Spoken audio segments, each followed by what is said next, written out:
ख़ास मकसद के लिए बुलाया। जैसा कि आप लोग सब जानते हैं, पिछले एक दो दिन से जो पुंछ बफलियाज से जो खबरें आ रही हैं बहुत ही अफसोसनाक हैं, तकलीफ देह हैं। पहले वहाँ 5 आर्मी के जवान जो हैं जाँ बहक हुए मिलिटेंट के एम्बुश में, उनके हमले में। और जो अखबारों से हम पढ़ते हैं, क्योंकि वहाँ तो इस वक्त जो है इंटरनेट वगैरह सब डाउन है, बंद है, तो उसके बाद शायद मिलिटेंट हाथ नहीं आए हैं, भाग गए हैं, क्या हुआ है क्या नहीं हुआ है। मगर उसके बाद वहाँ एक गांव है टोपी बफलियाज में, वहाँ से आर्मी ने 15 लोगों को पिकअप किया पूछताछ के लिए। और उसके बाद उनमें से 3 जो लोग हैं, एक तो सफ़ीर हुसैन है, एक शौकत हुसैन है और एक मोहम्मद शबीर है। इनकी टॉर्चर की हुई लाशें वहाँ एनकाउंटर साइट के पास ही मिली हैं। और जो बाकी लोग हैं वो 12 लोग जो हैं उसी टोपी गांव के, वो सुरनकोट के हस्पताल में और पुंछ के हस्पताल में बहुत ही बुरी हालत में टॉर्चर किए हुए हैं। हालांकि मैंने अभी एक वीडियो भी देखा, आई डोंट नो उसकी ऑथेंटिसिटी कितनी है, जिसमें दिखा रहे हैं, उस वीडियो में जो देखा जा रहा है कि आर्मी के लोग जवानों को लेटा के नीचे उनके कपड़े उतार के उनको पीट के उसमें लाल मिर्च पाउडर डाल रहे हैं उनके ज़ख्मों पे। बहुत ही दिल दुखाने वाला वीडियो है। तो मेरा ये कहना है कि ये ऐसे इलाके में हो रहा है, राजौरी पुंछ ऐसा इलाका है जिसने कभी भी वायलेंस को साथ नहीं दिया, उन्होंने कभी मिलिटेंसी को साथ नहीं दिया। वो बहुत ही ज़्यादा पुरअमन लोग हैं, अमन पसंद लोग हैं। और आज पिछले कई साल से, पिछले 2-3 साल से हम देख रहे हैं कि वहाँ भी जो मिलिटेंसी का वहाँ नामो निशान नहीं था, आज मिलिटेंसी वहाँ भी है। हालांकि लोकल उसमें कोई इन्वॉल्व नहीं है। आज तक जितने भी लोग पकड़े गए या कोई मारा भी गया, खास तो लोग मारे नहीं गए, पर जितने भी मारे गए हैं वो बाहर के लोग थे। तो ऐसे में मेरा ये कहना है कि बीजेपी का ये जो दावा है, ये जो डंडोरा रोज़ रोज़ वो पीटती है कि हमने जम्मू कश्मीर में सब कुछ ठीक ठाक कर दिया है, जम्मू कश्मीर को एक खुली जेल तक के में तब्दील करने के बावजूद, यहाँ के हज़ारों लोगों को जेलों में डालने के बावजूद, यहाँ के मौलवियों को भी ना बख्शने के बावजूद, यहाँ के जर्नलिस्ट के जो सच बोलते हैं उसको UAP लगा के जेल में डालने के बावजूद, यहाँ जो मौलवी मस्जिदों में हैं उनको क्या दुआ करनी है क्या दुआ नहीं करनी है उसकी भी डायरेक्शन देने के बावजूद, यहाँ के मुलाजमों को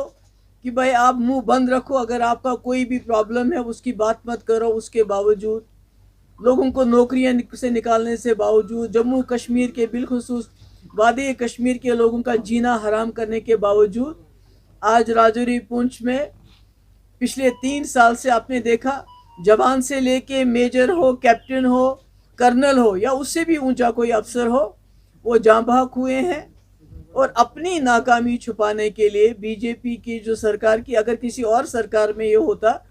तो जो गोदी मीडिया जिसको कहते हैं, वो इस वक्त अब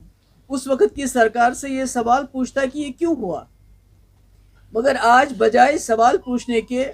उन्होंने 15 लोगों को घरों से निकाल के टॉर्चर करवा के उनकी जो 3 की लाशें, जहाँ पर जो हम अखबारों में पढ़ते हैं हमें तो, और जो लोकली एक आध से बात भी हुई हमारी, वो कहते हैं हम घर में बैठे थे, आए और हमको लेके गए और लाशें वहाँ भी और अस्पतालों में भी हैं। तो मेरे कहने का मकसद है कि ये कैसा कैसा खुशहाल कश्मीर है, ये कैसा नया कश्मीर है जहाँ पर ना तो आपका आर्मी वाला ही सुरक्षित है और ना यहाँ के लोग सुरक्षित हैं। इतना उसको जेल में कन्वर्ट करने के बावजूद भी इतने दिलदोज हादसात हो रहे हैं और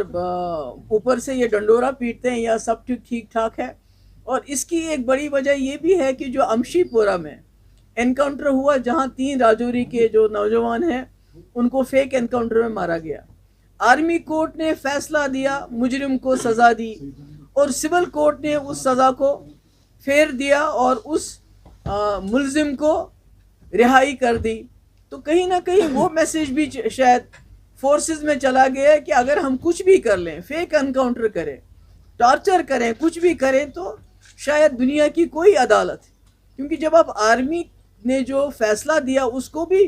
بدل لیتے ہو تو پھر اس کے بعد کیا ہے، کیا رہا ہے ہمارے پاس؟ تو اس لیے حالانکہ گورنر صاحب خود ان کے گھر گئے تھے راجوری میں، جو وہ امشی پورہ میں 3 نوجوان ہمارے جاں بحق ہوئے تھے، اور انہیں یقین دلایا تھا کہ میں انصاف دوں گا، پر انصاف کی تو کوئی مجھے صورت نظر نہیں آتی ہے۔ اب انکوائری ہوگی، کیا پتہ چلے گا، یہ تو اللہ تعالیٰ بہتر جانتا ہے، مگر میری گورنر صاحب سے یہ ڈیمانڈ ہے کہ یہ جو 3 لوگ نہتے بے قصور بلا کسی وجہ کے جس بے دردی سے ان کو ٹارچر کر کے سڑک پہ پھینکا گیا، تو کم سے کم جب تک آپ انکوائری کریں گے، کیونکہ شاید یہ عادت سی پڑ گئی ہے ہماری کہ ہم ڈیمانڈ کرتے ہیں یہ انکوائری وہ انکوائری، بعد میں اس کا کوئی خاص نتیجہ تو ہوتا نہیں۔ ایک ہی انکوائری ہوئی تھی امشی پورہ کی، اس میں بھی آپ سزا پلٹ دی ہمارے سول کورٹ نے، آرمی کورٹ کی جو رولنگ تھی۔ تو ہم یہ کہیں گے، ان سے یہ کہیں گے کہ کم سے کم جب تک انکوائری ہوگی، اس کی رپورٹ آئے گی، تب تک یہ جو 3 غریب نوجوان، اس میں ایک سب سے بڑا 40 سال کا تھا، باقی تو کم عمر کے ہیں، ان کو 50 لاکھ روپے ان کے گھر والوں، کیونکہ بہت غریب لوگ ہیں، ان کو ملنا چاہیے۔ اور اس کے ساتھ جو لوگ ہسپتال میں اس وقت زندگی اور موت کی لڑائی لڑ رہے ہیں، ان کا علاج، اور کم سے کم ان میں سے مجھے نہیں معلوم کتنے لوگ بچیں گے کتنے نہیں بچیں گے، مگر جو لوگ بچ جاتے ہیں کم سے کم ان کو بھی 5 لاکھ روپے واگزار ہونا چاہیے، تاکہ آگے سے یہ ایک میسیج چلا جائے۔ اگر آپ سزا نہیں دے سکتے ہیں جو اس میں جرم کرتے ہیں، جو آرمی کے ساتھ ہو اس کو ہم کنڈیم، سب نے کنڈیم کیا، کون ہے جس وہ اس کو کنڈیم نہیں کرے گا؟ یہ بھی کسی گھر کے بچے ہوتے ہیں، لوگ ہوتے ہیں، اپنی روزی روٹی کمانے کے لیے نکلے ہوتے ہیں، اور ملٹنٹوں نے ان کو ایمبوش کر کے جاں بحق کی، ہم نے اس کو کنڈیم کیا۔ مگر جو یہ 3 لاشیں آپ نے وہاں پھینک دی، جو اپنے ہسپتال میں 12 لوگوں کو زخمی کر کے چھوڑا ہے، اس کو کون کنڈیم کرے گا؟ اس کا حساب کون دے گا؟ تو میں گورنر صاحب سے بڑی معتبانہ طریقے سے بات کرنا چاہتی ہوں کہ آپ روز روز یہاں نئے کشمیر میں کیا کیا ہو رہا ہے، کتنا اچھا ہو رہا ہے، اس کی بات کریں، تو آپ اس کی طرف بھی ذرا دھیان دیجئے کہ آپ کی ناک کے نیچے کیا ہو رہا ہے، کس طرح نہتے 15 لوگوں کو اٹھا کے ان کو ٹارچر کر کے 3 کو ختم کیا گیا، اور باقی ہسپتالوں میں زندگی اور موت کی لڑائی لڑ رہے ہیں۔ تو میں امید کرتی ہوں کہ اس میں جو ہیں گورنر صاحب، میں نے پہلے ہی کہا کہ انکوائریاں ہم نے دیکھی ہیں، اس کا رپورٹ کب آئے گا، کیا آئے گا، کیسا رپورٹ آئے گا، مگر کم سے کم ان لوگوں کو معاوضہ امیجیٹلی ملنا چاہیے، ان کو بھی جو زخمی ہیں ان کو بھی ملنا چاہیے۔ Thank you. بس آز گو أتھۍ پٮ۪ٹھ